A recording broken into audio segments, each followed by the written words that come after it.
everyone, it's me Drip Sauce again.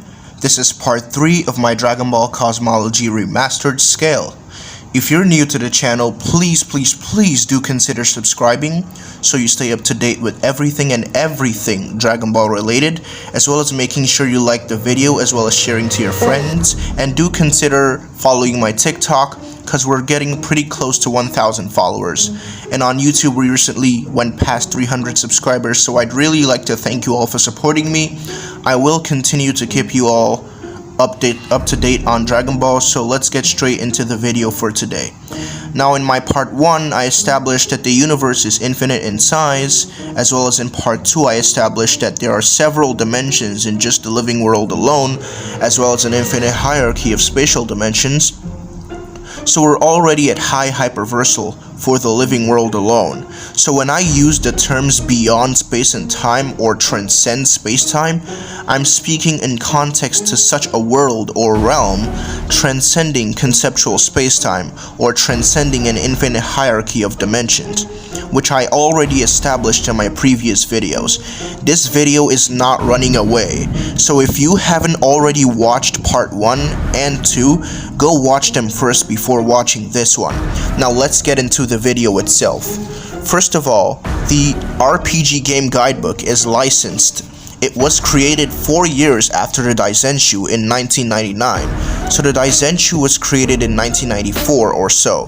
It's literally stated that the game guidebook gets information from the anime, the manga, and various other source books. By source books, it's referring to the Daizenshu, the Super Exciting Guide, etc. It's basically saying the guidebooks in general. So it does state that the TV show, aka the anime, will not tell you all you need to know, and the guidebooks give you a better understanding of Goku's cosmology. It also states that it's based on Asian mythology. It also states the Dragon Ball verse is based off of the Journey to the West, even more evidence that it's based from Asian mythology, Buddhism, and Daoist concepts, which deals with metaphysics and abstractions, even more consistent with the afterlife being stated to be disconnected from reality, and it's only connected on the most metaphysical level. Metaphysical means abstractions that transcends the laws of nature. These laws themselves are abstract concepts like time and space, and using these scans alone, the afterlife is already outerversal for containing metaphysics in itself, but we can push that consistency even more. Many people are actually under the analogy that the afterlife is just merely above the universe and doesn't transcend it, and this is because of the macrocosm diagram that seems to imply such is the case, visually speaking, but the problem with that is you cannot visually conceptualize an infinite realm or a transcendence over a realm, and nothing is actually drawn to scale. For example, heaven does not take up a huge portion of the afterlife, and neither does that sun thingy. If you watch the anime, you'd know that heaven cannot even be seen while you're in the afterlife. It's so infinitesimally small in comparison to even a small portion of the afterlife that even Toriyama confirms it's just a representation, and every other piece of material describing this structure is in context to the diagram itself. The thing that defeats most of these ridiculous arguments is when dealing with Asian mythology, when a realm is stated or depicted to be above a certain place, it's in an idealistic representation of a transcendence.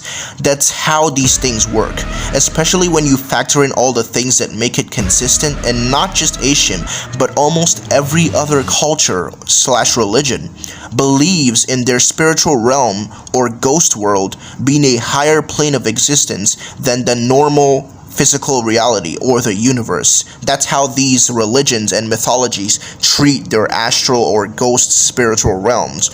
So that above argument is really disingenuous and based on a hyper-literal contextualization and ignorance of the whole thing entirely. Many people who use that above argument try supporting their just above the universe and spiritual arguments by using this goofy ass translation saying the afterlife is just a transcendental realm. that is above the universe physically, however ignoring the fact that their own argument gets defeated by the fact that the afterlife is a spiritual place, meaning it's not even physical to begin with. The souls in Dragon Ball can't even be contained in the living world because the living world cannot even contain something abstract. Not to mention transcendental and transcend still mean the same thing.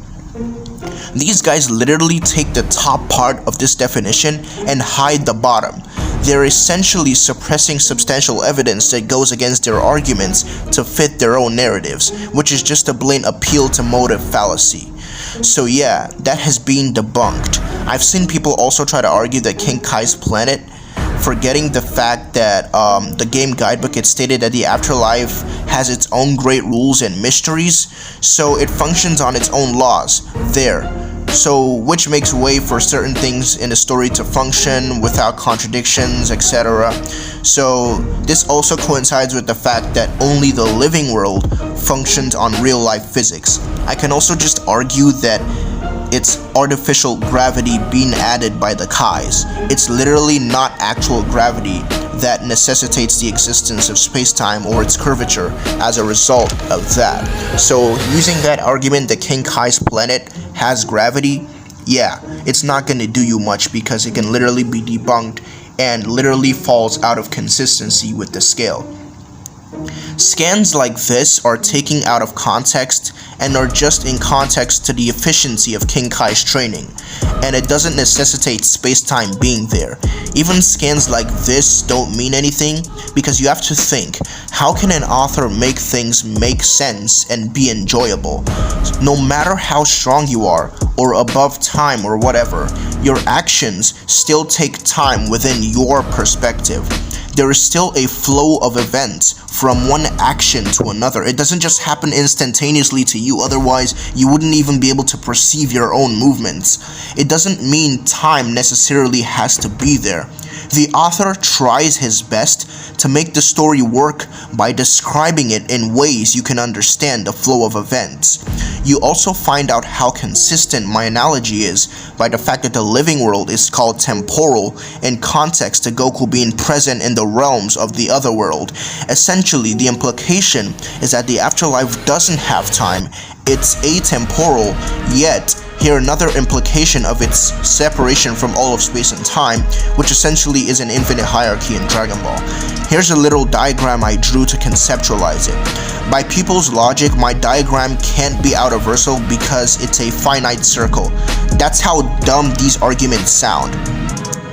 Now, even more consistency to it, it's stated in the super exciting guidebook that the afterlife has no concept of time.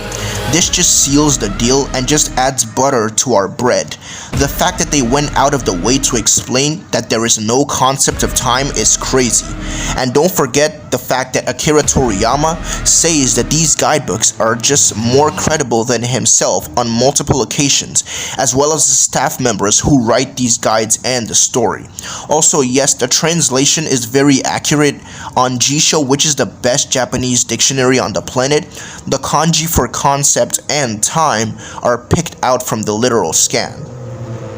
Now, I don't think I need to explain why if there is no concept of time, there would be no concept of space as well, due to the way space and time are intertwined with one another, and one cannot exist without the other. That's why when you freeze, forward, or reverse time, the space is affected as well. Space inherently requires time for the flow of events and measurement of progression, and time itself requires space to even exist. Because the progression of events cannot take place without the place itself, which is in this case the space, which makes the space and time a duality. We know that this function exists even on the conceptual level as well, obviously, and we know that Dragon Ball does follow real-life physics when it comes to space and time. So in Dragon Ball, if there is no space, then there is no time, because I know other verses can have different laws, etc. So yeah, let's just get that out of the way, because I've seen that argument come up that different fictional verses can have different laws and shit. Not to mention that Takeo Koyama already believes that it's the space that it's immediately intertwined with time that doesn't exist in the afterlife, which makes it perfectly clear. This also proves that Koyama knows the concept of what outerversal actually is, and anything from henceforth is referring to planes of existence, not spatial dimensions. We've already moved past conceptual dimensionality, so when the word dimension is used in context to the afterlife, which we already established is transcendent of conceptual dimensionality and dimensions in of itself, it's referring to higher planes of existence within the afterlife, which Koyama confirms, by the way. Now, I was able to get the best translation for the Daisenshu scan from Electron X, who got it from a Japanese native named Shinji, who explained the context of the afterlife being transcendent of dimensionality itself. Japanese sentences being backwards, and so the context can change if you translate it differently. Nothing really new, but still a great help though. So shout out to Electron X, thanks a lot, he's a really good guy, he helps out in his server a lot, he and Shining, as well as Militrak and Supreme, all the guys, they help out a lot, so thanks to you guys. And do not get me started on this trash translation, bro. It literally ignored the kanji for dimensions, bro. Like, look at the raw fucking kanji, bro. Like, look at it, bro. The kanji, like, plus the context, bro, along with everything we have, still implies a transcendence over the living world, which is infinite dimensional, so would make it outerversal, just blatantly. So here we have the basic confirmations of the gods of the afterlife and the afterlife itself, transcending the concept of space-time pretty easily, just there for you. It's even confirmed as beyond dimensions and space, just there. People also try to argue that Koyama is referring to the real-life God or heaven. However, Koyama answers questions based on the source material, so no, he's not. Now, we also know that the afterlife contains higher dimensions, which, as we established, are just planes of existence, yet again confirmed. Higher dimensions just blatantly confirmed. Even Koyama states that it's higher dimensions, like literally, Koyama even states this. So Koyama calls hell the fourth dimension, which he believes to be beyond space and time, as we already established is conceptual or an infinite hierarchy. Just to get this clear out to people who are ignorant, he also said that the heavenly realms are divided into more than 100 levels. When he says heavenly realm, he's referring to the afterlife in general, not just heaven. And you can kind of see the extrapolation of the levels in the anime. I'm aware that levels doesn't automatically equate a transcendence, but I'll leave this out for your interpretation. Now, we know the afterlife is confirmed to go up to the 5th dimension, the 6th as well as the 7th, which is on top of the hierarchy, and is the God realm, also known as the Kaio realm of the Dai Kaio, to be more exact, not the Kaio Shin. And we can see the order of transcendences here. So guys, that's why the afterlife is objectively outerversal to even a few layers, in fact. And we haven't even gone past the lowball for the cosmology. So stay tuned, a lot of crazy things you haven't seen before are coming. Subscribe, like, share, please subscribe, bro. And look out for part 4. And this has been my Dragon Ball Afterlife Outerversal scale. It's your boy Drip Sauce. Peace out.